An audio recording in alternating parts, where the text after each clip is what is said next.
Assalamualaikum warahmatullahi wabarakatuh. Video pembelajaran kali ini akan membahas mengenai 3 hal. Apa saja? Yang pertama adalah mengenai meminum khamar. Yang kedua adalah berjudi, dan yang ketiga adalah mencuri. Nah, dari ketiga yang Ibu sebutkan itu merupakan perilaku dosa besar. Nah, karena sebelumnya sudah membahas mengenai perilaku dosa besar 3 hal juga. Nah, hari ini kita juga akan membahas mengenai 3 hal perilaku dosa besar. Yang pertama adalah meminum khamar atau disebut dengan mabuk-mabukan. Nah, jadi dalam bahasa Arab, minuman keras ini disebut khamar. Khamar tidak hanya berarti minuman keras yang terbuat dari anggur, tetapi setiap yang memabukkan disebut khamar. Seperti hadis Nabi Muhammad SAW, Ani bin Umar anna Rasulullah SAW qala kullu muskirin khamrun wa kullu muskirin haramun. Artinya dari Ibnu Umar bahwasanya Rasulullah SAW bersabda, setiap minuman yang memabukkan ini khamar dan setiap minuman yang memabukkan itu haram.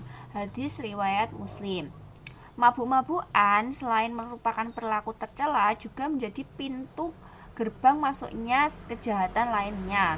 Maka dalam firman-Nya Allah SWT memerintahkan kepada orang-orang yang beriman agar menjauhi meminum khamar karena merupakan perbuatan syaitan.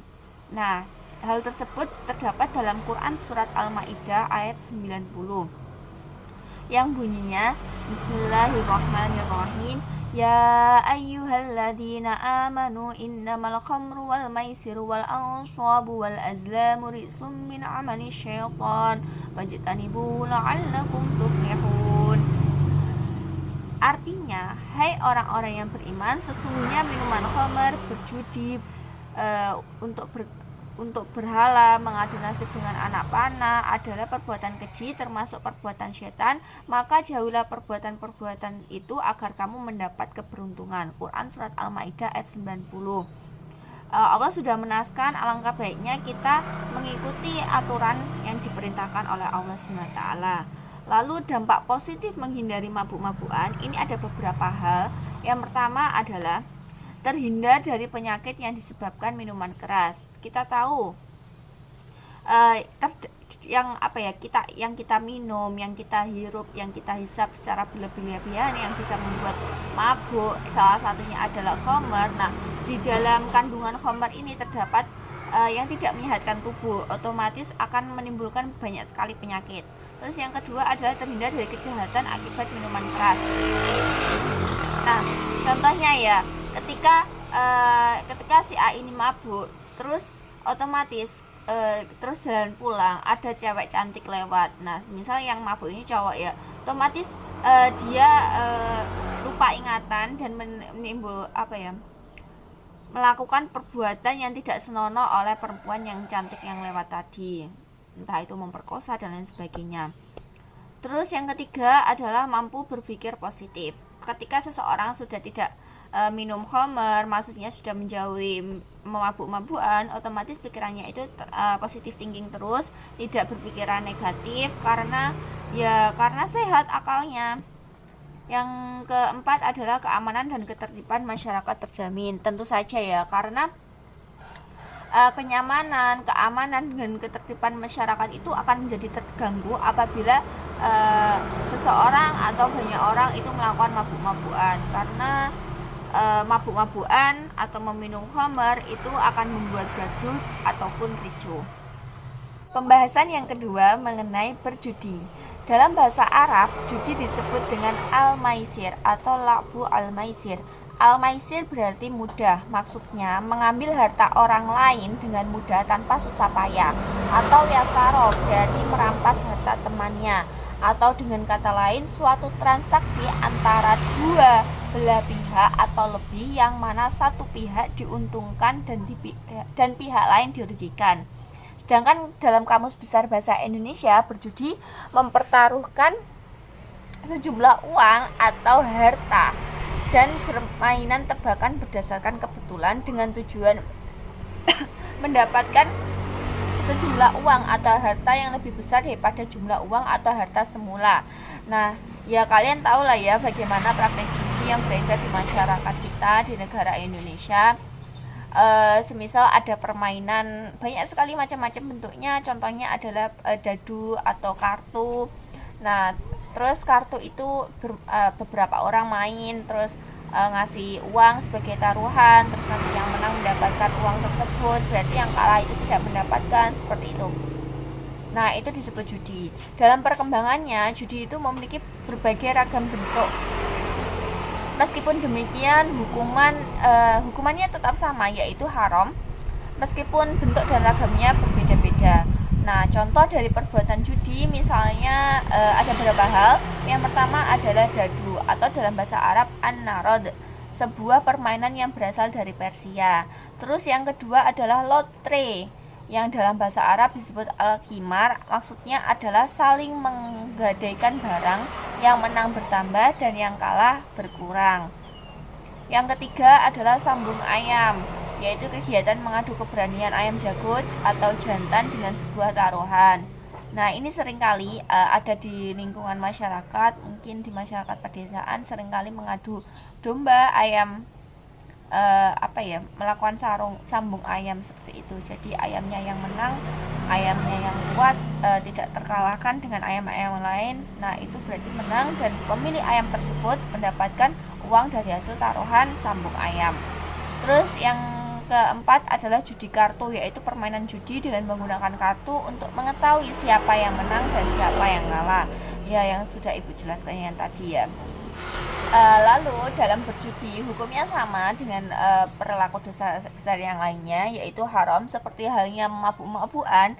Allah juga menjelaskan dalam Quran surat Al-Maidah ayat 90 bahwasanya judi ini adalah haram, sehingga orang-orang yang beriman diperintahkan untuk menjauhi perilaku tersebut.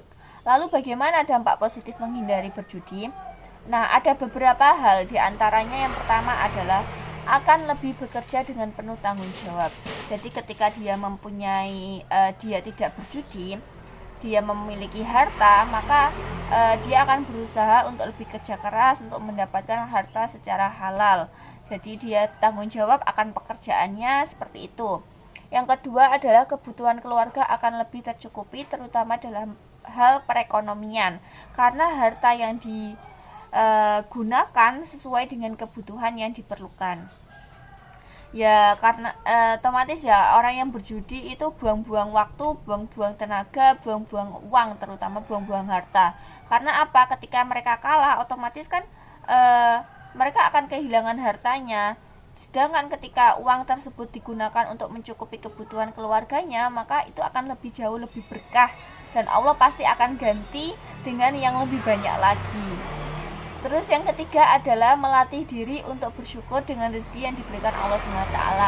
Tentu saja ketika seseorang ini menghindari perilaku judi, maka akan timbul rasa syukur bahwasanya rezeki saya itu sekian dari Allah, dan maka saya akan mengucapkan alhamdulillah ya Allah, terima kasih atas segala rezekimu, seperti itu. Terus yang keempat adalah lebih sabar dalam menghadapi godaan harta dunia. Memang ketika seseorang sudah memiliki harta yang cukup banyak, yang sangat banyak diberikan oleh Allah SWT, mungkin akan timbul beberapa sifat-sifat yang lain yang sudah kalian pelajari di kelas 10 sebelumnya. Maka dengan menghindari perilaku berjudi akan lebih sabar dalam menghadapi godaan harta dunia, seperti itu ya. Terus yang terakhir adalah melatih diri agar tetap istiqomah dalam segala hal. Jadi step by step untuk mendapatkan harta rezeki yang melimpah itu perlu kerja keras. Jadi perlu istiqomah. Ketika misal pekerjaannya adalah sebagai karyawan, ya sudah bekerja sebagai karyawan. Nanti gajiannya tanggal sekian, berarti ya udah tetap istiqomah saja melakukan segala hal kebaikan, terutama dalam mencari rezeki dari Allah SWT secara halal.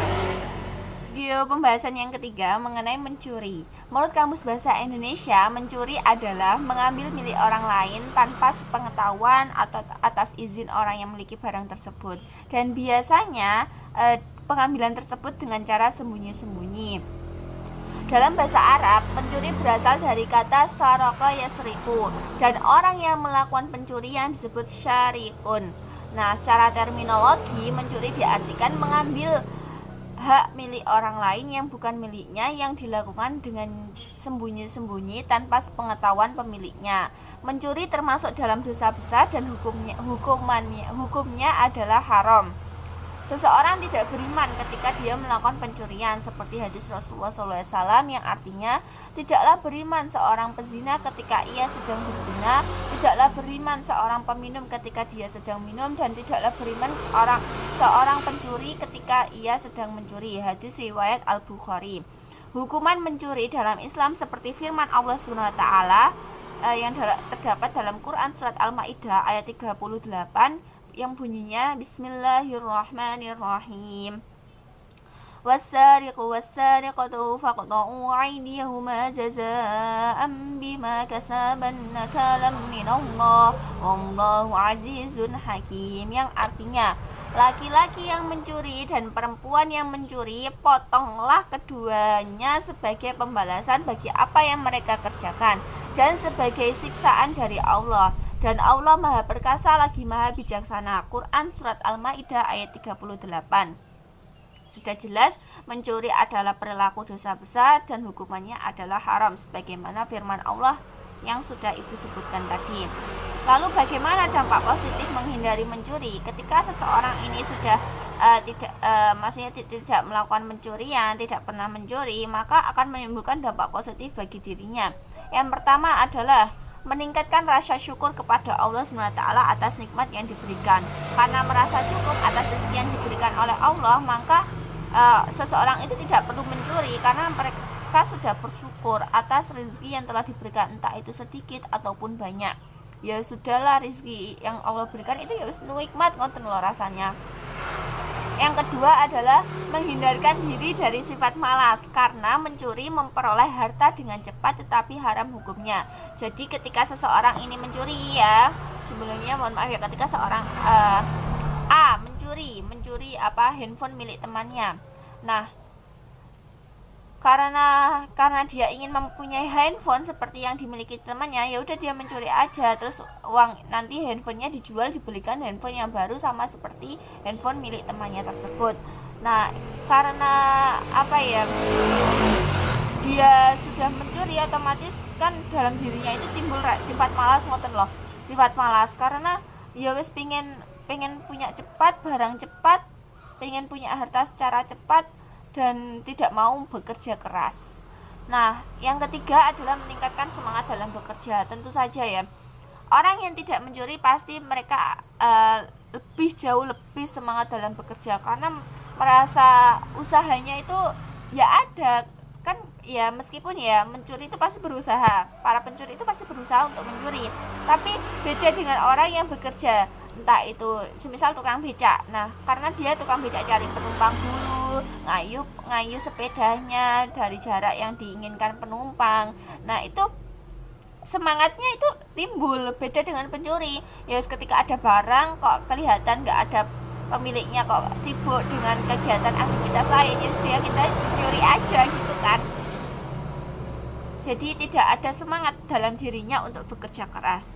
Terus yang keempat adalah kehidupan masyarakat aman dan tentram. Tentu saja ya, maling-maling itu semuanya pada di penjara. Karena kenapa toh orang pencuri itu di penjara di Indonesia?